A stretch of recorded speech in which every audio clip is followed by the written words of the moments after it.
పిచ్చిరా నేనంటే నా దేవుడికి, ప్రాణంరా నేనంటే. నేను ఆరాధిస్తే సంతోషిస్తాడా, నేను కీర్తిస్తే మైమర్చిపోతాడా? అలాంటి నేను ఆయన్ని బాధ పెట్టారా? ఆయనకి నచ్చని పనులు చేశాను, ఆయనకి క్షోభ పెట్టాను. నేను ఇలా అవుతాను, ఇలా అడుగేస్తాను అనుకోలేదు ఆయన, కానీ అలా చేశాను నేను. ఇప్పుడు నన్ను ప్రేమించిన వాడే నా మీద కోపడుతున్నాడు రా, నన్ను కొట్టాడు, న్యాయమే. కొట్టిన వాడే దగ్గరకు తీసుకుంటాడు, ఆగండ్రా. కొట్టిన వాడే మళ్ళా నన్ను చేరదీస్తాడు, కొంచెం ఆగండ్రా. పడనీయండ్రా, 4 మాటలు పడనీయండ్రా, కొన్ని బాధలు పడనీయండ్రా. నన్ను గర్వినైపోయాన్రా, అహంకారిని అయిపోయాన్రా, నా మొదటి స్థితిని మర్చిపోయాన్రా. మళ్ళా తెచ్చాడ్రా నన్ను కొండలకి,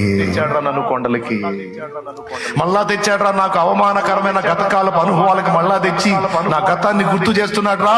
ఇది చేస్తున్నాడంటే అర్థం ఏంటో తెలుసా? మళ్ళా నన్ను సింహాసనం ఎక్కించబోతున్నాడు. నేను ఉన్నదన్నట్టు నా దేవుని ముందు ఒప్పుకుంటున్నాను రా. నా దేవుడు ఎప్పుడు న్యాయవంతుడే, నేనే తేడా.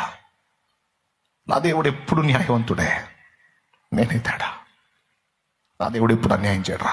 ఏదైనా జరిగితే నా వల్ల జరిగింది, ఆ దోషం నాది, ఆ పాపం నాది. వాడు నా పొద్దురా, వాడు నా పొద్దు. తిట్టునేయండి. సిగ్గుని తృణీకరించి అవమానాన్ని స్వీకరించాడు దావీదు. ఈరోజు నువ్వు దేన్ని బట్టి కూడా, అది ఆత్మీయంగానైనా భౌతికంగానైనా సిగ్గు ఫీల్ అవుతావు. ఆయన్ని తెలుసుకో, ఆయన్ని ఎరుగు. 2 నిన్ను నువ్వు ఎరుగు. నువ్వు ఎలా ఉన్నావో చూసుకో, ఎప్పటికప్పుడు పరిశీలించుకో, ఎప్పటికప్పుడు నిన్ను నువ్వే వెతుక్కో. మనకు అలవాటు ఏంటో తెలుసా? ఇతరుల మీద నేరారోపణ చేస్తాం. వాళ్ళు వీళ్ళు తేడా, వాళ్ళు అలా వీళ్ళు ఇలా అని. అది ఇష్టపడ్డాడు దేవుడు.